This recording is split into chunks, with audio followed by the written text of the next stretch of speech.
Okay, it's 12:05, so we're going to begin our tree update. We thank you, Scott, for joining us, and maybe you can introduce yourself and your staff, and away we go. Scott Ludall, City Forester. I appreciate the opportunity to take an hour of your time here. We do have some members in the audience. Thanks for coming. Ben Dow, Nancy, Morris, Megan's in the crowd, Kevin, Sherry, one of our task force members. Sam, I think the Park District Forester stepped out. So again, thanks for everybody coming today. What I want to do is just kind of go through a brief presentation, but I want to come back to the last couple slides, and I need to ask you a few questions and get some feedback from you on a couple specifics of this. And so I'll start out. I'm privileged to get around the country from time to time and visit with other city foresters about what they're doing in their communities as far as managing their urban forest. And usually when I tell them I'm from Fargo, North Dakota, there's usually just a blank look for a little while. And this is what comes to mind for them, is just a lot of open prairie, cornfields, and a whole lot of fields. But I get to quickly educate them that that is not the case in Fargo. We have a very robust street tree population. Obviously, this is from 8th or 9th Street South. We still have over 6,000 mature elms that make up our tree population that line the streets. A lot of communities to the east of us have lost a significant portion of theirs. So how do we get here? Trees are removed every year for a variety of reasons. A few, Dutch elm disease is one of them. We still have Dutch elm disease around, and we will, as long as we have American elms. It's just how we manage it. As we prepare for emerald ash borer and our diversification efforts. Storm damage, another example. What I don't have on here is we do an annual risk assessment where we'll look at half the trees one year and half the street trees in the other year, and just give us a thorough inspection of cavities, defects, things that we need to recognize before they actually fail. And so that also contributes to our removals every year. And actually in 2019, we removed 801 trees off the boulevard. More removals. There are private projects and there are public projects. The private projects, Woodrow Wilson, which you're aware of, Mosaic Apartments, Prairie St. John's is another one that's going to be coming. Some public projects, 10th Street North when that was reconstructed, and Robert Street. The lower photograph is what was there before Woodrow Wilson was expanded, and the upper one is what is there now. There are new trees on the west side of the road that they needed to utilize, that they needed to make land development code requirements. This one here was last October, Mosaic Apartments, when that was being discussed. Robert Street. I did my best in the lower left-hand photograph to show where the tree is, but you really can't see it. But there are trees back in place as part of this improvement project. Most of these trees were ash. And like I mentioned, Prairie St. John's is another private project that's going to be coming up.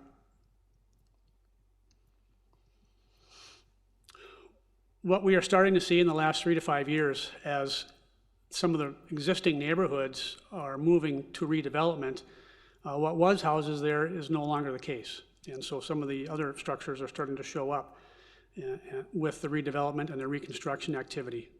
And we're seeing a loss of a public asset. That's what this is a publicly owned asset with these street trees.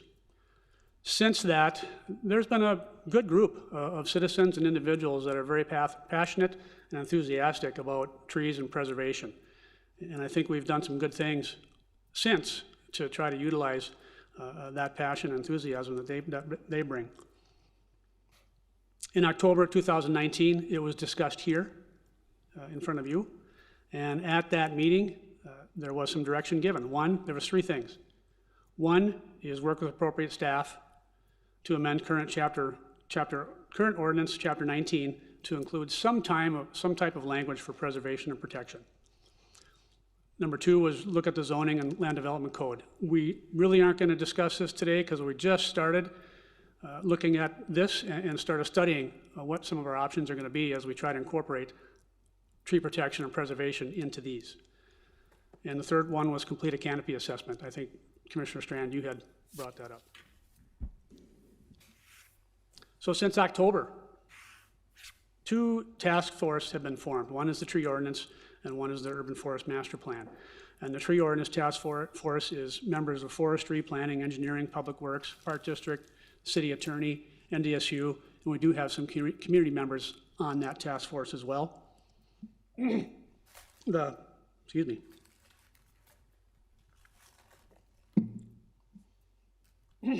The Urban Forest Master Plan Task Force, which will include a separate part of a canopy assessment.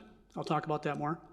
That also includes forestry, planning, park district, NDSU, Cass County Extension, several community members, and we're also looking at bringing on a consultant through Public Works to help facilitate that plan and build it.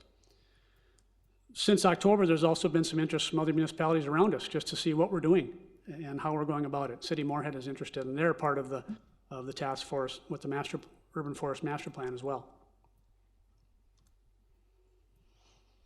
I'll come back to these in a minute, but I'll go through them briefly. Some things that we've already started looking at in the draft, which at some point will be presented to you for consideration. But we do have a heritage tree designation in there. There are preservation and protection. What does that mean? What are we trying to protect and preserve? Right now, it's strictly public right-of-way street trees. We will incorporate some tree protection guidelines, and that is the most appropriate place would be in our policies and procedures side of it, which right now we're looking at the standard specifications for construction. How can we update that to incorporate some of these techniques for preservation into that document? And we would update it and revise it as needed. Permits required, there's an appeal process, replacement requirements, licensing requirement for commercial tree services that want to practice in Fargo. And then how do we handle violations? These are all being discussed as part of that draft. So the first part of this is the heritage tree designation. And feel free to comment or jump in here if you'd like, because I definitely want to hear your thoughts. Right now, yes, it would be a publicly owned street tree that could be considered a heritage tree, anything with an 8-inch diameter or larger, depending on the health. It has to be a healthy street tree in order for it to qualify for that. And we would have to add this to our inventory as, yes, this is a heritage tree designation, so that can be made known at some point in time to the public, so that when they look at our inventory, when that day comes, they can see that this tree is designated a heritage tree. 8 inches in diameter and larger for a healthy deciduous tree. Preservation and protection, like I say, right now, the focus for us is publicly owned street trees that are within the right-of-way. One thing that we have talked about is a private tree. Do we want to go there as far as putting that heritage tree designation on a tree that's not on public property, like somebody's front yard, somebody's backyard? Scott, can I ask you a question? Yep. So I guess my perspective is, especially if you started out having this being a voluntary thing, because there might be some residents that want to have that. Does that make sense to you? Yep. And has that in other places? Can you talk about that? Yeah, that's great. I'm glad you brought it up because that was kind of my next slide.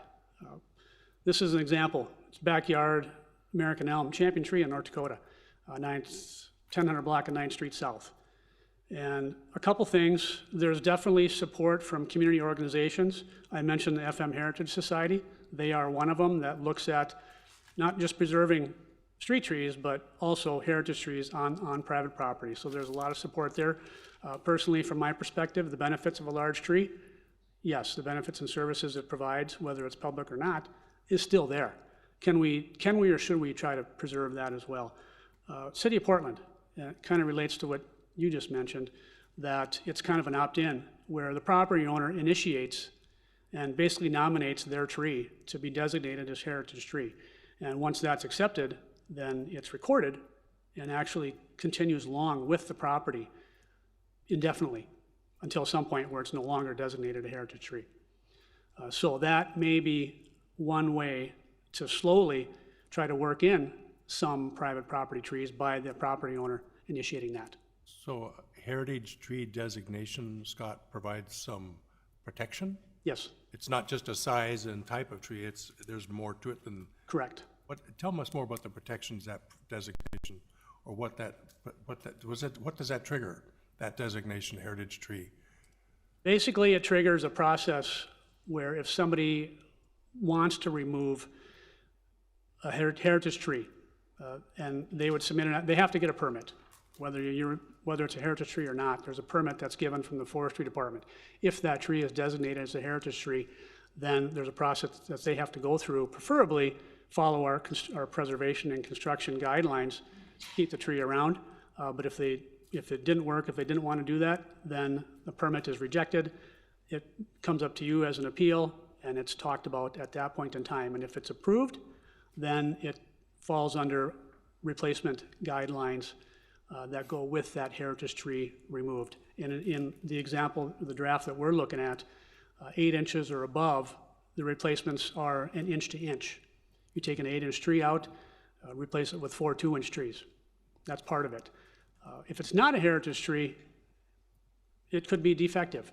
It could have issues with it that don't qualify it as a heritage tree. In that case, they simply just get the permit, the tree is removed, the replacement's 1-to-1.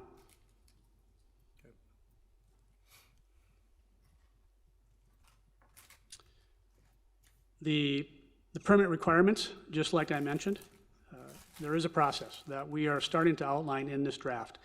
And again, it gives them the opportunity to appeal if they feel that they aren't able to work with the heritage tree in their project. The replacement requirements, I kind of summarized them just now. Inch to inch if it's an 8-inch or above replacement tree that is being allowed to be removed, heritage tree, or 1-to-1. A 24-inch American elm that's in great health that may fit that heritage tree designation. A 24-inch American elm that has a large cavity, some dead wood in it, some defects, maybe not. But that would be determined by us whether that fits and how it's handled on a replacement basis if it does come out. One of the big things that we really haven't explored, and that's the license requirements and the arborist certification. City of Bismarck example, and I kind of stole some additional language for them for a draft from them, but they do require that if anybody is doing commercial tree service within the city, whether it's public or private, they need to have a certificate, and in their case, it's either the certified arborist through the International Society of Arboriculture, or they've completed a City of Bismarck assessment exam that shows that they have knowledge on basic tree care and practices. And they're given that certificate, and their certificate operates indefinitely as long as they abide by the requirements for proper tree work. License requirements is also there at $75 every year is what the City of Bismarck charges to renew their license. There is a fee that is charged for the exam if the City of Bismarck has to administer that. That's $75 too. So there is a process that they go through. And the biggest thing I want to stress here is this would be on private property as well. We would have the responsibility to make sure that at least that person on paper shows that they understand and are proficient in tree care. Scott, can I ask you a couple questions? So first of all, have you invited the tree companies in our area to, and I'm sure you probably know them, have you talked to them about this and gotten any responses? I have not, other than the ones that I typically work with routinely. Most of them they have a certified arborist on staff already. And a lot of them, if they're going to be doing tree work on public property, that's part of our requirement, is they have that credential.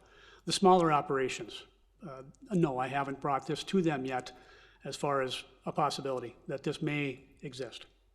And then the other thing is, so right now, we as a city, like when we've had severe tree damage the last couple of seasons, we hire some of these groups. Can you talk a little bit about that? If we've got tree damage, certainly within the right-of-way, yeah, we always try to partner up with one of our contractors, and we typically have one that we can utilize pretty routinely, or pretty quickly too, as part of our storm emergency management plan. There's cases where in a significant event, there's probably going to be a few others that come to town that are looking to assist somehow, some way. So that's a possibility, and how we try to manage that side of it, I'm not sure yet. Scott, it seems to me that if you had a heritage tree designation in your yard, it would be different if you didn't have that, because if you didn't have that, if you wanted to take the tree down, you could, right? Correct. Without any rules at all. Correct. What would be the reason somebody would get the designation? What makes it to their advantage to get that? Like in the example that I showed you, that Elm on 9th Street South. To that property owner, it's a significant contribution to their property and adds value. And just knowing that the opportunity is there for them to try to ensure that the tree stays there, that's So totally when up they to them. sell the property, then that would be heritage trees designation and would have to go through the usual things to take it out. Yeah. If somebody wanted to put a garage in or do something different in the yard. And what does it cost them to do with a heritage tree?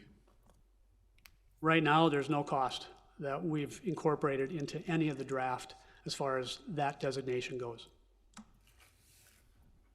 Does anybody give, are there any examples, Scott, of cities or government subdivisions that incent trees For preservation, for anything? For planting new trees, preserving trees that are there? Are there any incentives out there that people have found?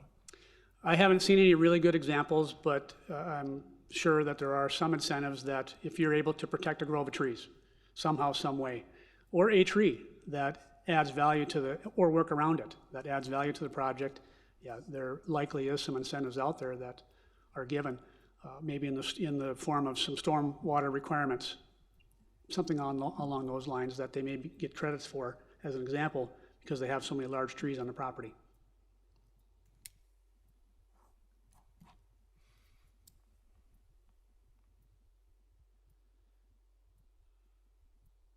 What I'm looking at next, and I'll back up here in a minute, the next steps is we will continue to work on the draft and at some point present that to the commission for consideration. And we definitely need to look at our tree protection and preservation guidelines and try to have those incorporated into a document to help with construction projects. And then develop the urban forest master plan and complete the canopy assessment. I know that part's going to take us some time, at least until 2021, I think, before we can gather all the canopy assessment information and finalize a master plan. Really, the master plan is a separate component to the ordinance, but it actually looks at, as we grow as a community, what are some things we want this community to look like and some of the neighborhoods and how we want them to look. And so it kind of captures a lot of different components to that as we expand, which we really haven't had in the past at all.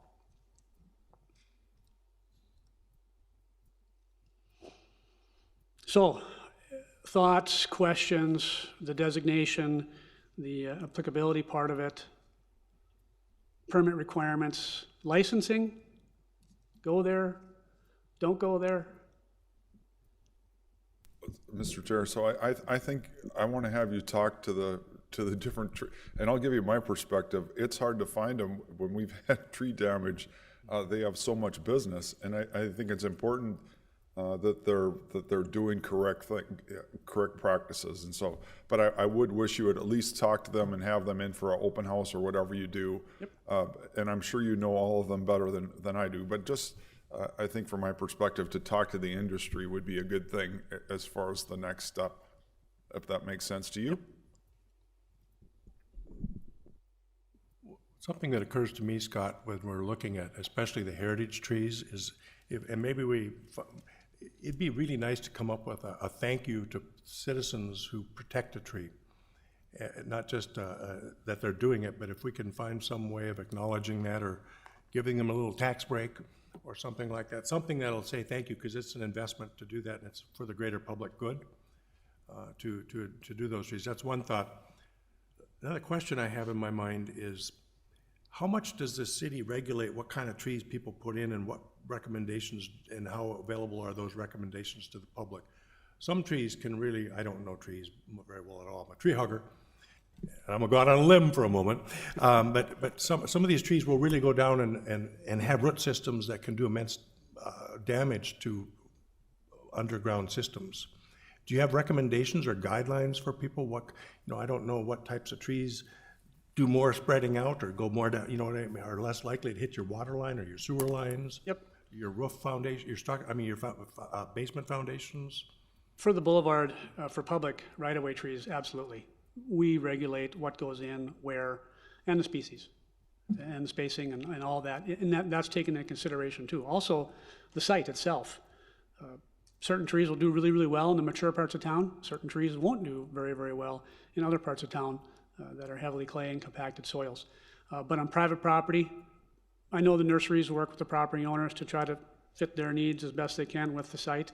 We do provide technical assistance when asked, as far as something in the yard on private property for suggestions. So there is information out there to try to steer folks, for sure on the public property and also private property, what's best for their site and what fits the best. And I'm not sure the public knows how much service is available to them if they, for example, have gaps out in their boulevard that they would like to see some trees on. Yep. It's my sense that individuals or businesses can purchase those trees with your guidance and advice as to what kind of trees to put in there, and then you plant them for them. Is that correct? Yeah, that's one of our summer programs, and we initiated that 10 years ago, 8 years ago, that we do provide that assistance and help with the installation at no cost once they've got the tree to the property or had it delivered to the property. But we typically work with neighborhoods as they start to fill in. Land Development Code requires it, and so we will do mailings, educate, let folks know that we're here to help you. We need to help you. Start the process. Start filling some of those gaps. And even in our mature neighborhoods where we're looking at doing some infill, if we're removing ash trees to start to diversify the area, yeah, we do take advantage of some other infill opportunities too to fill some of those gaps. Can I ask you a couple of questions that are not exactly this? So what is I know you do this service where you're going, when people request, like on boulevards where there's an open space, do you have enough funding for that? And then my second question is, so 52nd Avenue South now, where we have snow drifting issues, is there a way we can start putting in more mature trees or do something? Because I think that's obviously, and we have new growth coming in South Fargo. Are there things that we can do to help reduce that a little bit? Yes, and maybe yes. We do have funding in our budget for replacements. Of those 801 trees that we removed last year, yeah, there's money to cover the replacements on that. It's just built into our budget. And we did start on the commercial projects. 52nd Avenue is an older one that we did several years ago with the planting, but on some of the newer ones, 64th Avenue South, we did some on 32nd Avenue last year, 13th Avenue, they're larger stock. Some of the challenges that you mentioned with just the snow and the volume that we're dealing with, yeah, we needed to up the size a little bit to try to make it a little sturdier for the site. But trying to capture some of the larger snow volumes, it'll always be a challenge when we're just looking at street tree plantings. And we can change some of the density, like on Main Avenue, we've got some shrub beds. Okay, they can trap a little bit more. There's little things that we can do here and there to try to mitigate a little bit of that as best we can, when we can. Scott, you have replacement requirements, just as David asked you, reach out to the tree cutters. Do we have all the developers on board? Do they know the cost that will happen when they take trees out to put a building up? Is that well publicized such that we know the input from the developers? Typically, if it's a boulevard tree or public tree that needs to be removed, I will work with them. It's going to depend on the species and the size, and I will typically work with them one-on-one as that project comes together so that they know. And a lot of them already know what the replacement, just based on their past experience with a commercial arborist that they may have already worked with, they'll know what those costs are. And I try to walk them through that process too. Last question I have, Scott, is there's some movements around the world to address climate issues, and trees is a big part of that conversation. I think there's one movement, is it to plant 1 billion trees? Do you have a sense of opportunities for us that fit into that context of a cleaner, greener environment, and that fits us going that direction, and any models or examples out there to help step up our activity level locally? Yeah. Once the master plan is finalized and we're able to identify where to focus our efforts, what the canopy cover is now versus where we want it to be, at that point, there'll be some strategies worked and utilized and presented on how we can actually get to where we want to be with a certain goal and coverage. And that information, I think, will come out somehow, some way in that master plan and the urban tree canopy assessment plan. And you're right, there's a lot of larger communities especially that have set goals. Plant 500,000 trees before year 2022. Those are out there. But a lot of that, I think, will start with the master plan and really kind of steer us in that direction and where. I'm really glad you're looking at this information and sharing it with us, and I can't wait till Fargo is formally designated as a canopy tree city. We are a Tree City USA, and we have been for almost 40 years now, I think. And we've got some great partners. The Park District, we're working with them, the 2 task force, the members of the community. Everybody is pretty excited, I think, and they see that we're going in a positive direction. And it's a group effort, really, to try to move things forward and focus on where we really want to be. What do we really want to do? Can I ask you, do you have interns? Do you have an internship program? We do not. I think that would be very good, especially when we have an ag school here. I think that would be, I would encourage you to do that. So if I can help you, let me know. Thank you. And then the other question I had for you is, so if a resident of Fargo is interested in, like their boulevard right now, they don't have a tree, is it best to have them contact you through email or phone, or what's the best way? Either one. So Either what would be, tell us the phone number for the forestry department, that'd be good. 241-1465. And so if any resident wants, like they have in Boulevard where there aren't any trees, you'll come out. Some aren't eligible, but you'll come in and do a review. Can you talk about that? Yeah, that's correct. And I mentioned a little bit before, the initial planting has always been up to the property owner, whether they bought it, planted it, whether it was assessed. That part went away many years ago, but it was always on their dime, really, for that first tree. And after, if something were to happen to it, we take over. We'll replace it. And so the infill ones are a little bit different. We're trying to change the percentage and the diversity in some of those neighborhoods. So if it's an established neighborhood, yeah, we want to hear, and we're going to take advantage of those. We've got 12,000 sites available for planting that we're slowly starting to fill. It's a lot to go. We'll start filling those in, and we have been for many, many years. But yes, in the newer areas of town where it's the initial tree, that's where we'll work with the property owner to help them. They'll have to pay for the cost of it, but we'll help them with the installation. John, any other questions? Nope. Good job. Thank you for the in-service on this. Well, again, thanks for giving me the opportunity, and I've got a great team of individuals that are working through this. It's going to take us a little more time, but I think in the end we'll have several different good documents and direction on where to go. Scott, I'm sorry. I was just going to say we want to thank your team because they do a marvelous job, and I know we had too many trees down with a couple storms, and I know it was taxing on your department, but they did a great job, so appreciate that. Thank you. And if you could just make trees cover wires for Commissioner Pepcorn, I think we'd be okay. You just read my mind. Is there anything we can do for these trees that are just split like this and hanging over this side and hanging over this side, and they've got, for these highline wires? It's just something to see, and I feel sorry for the trees. Our strategy is really to focus on the right tree in the right place. And in a lot of situations like that, we have the wires to deal with, and they're probably going to stay that way. And so as we go through and do our assessments, do our inspections, depending on the species too, there's opportunities, and we do. We'll do a whole block from time to time and really try to get the property owners motivated to, let's try something different here that fits the site. And a lot of times we get some pretty good buy-in for that. So we are actively looking at those locations, what we can do to get the right tree in the right place. There's still some places around where you have some side prunes and some V-outs. And on the south side of a property, that large tree is still making somewhat of a contribution to the property, even though it's not quite the right one for the site.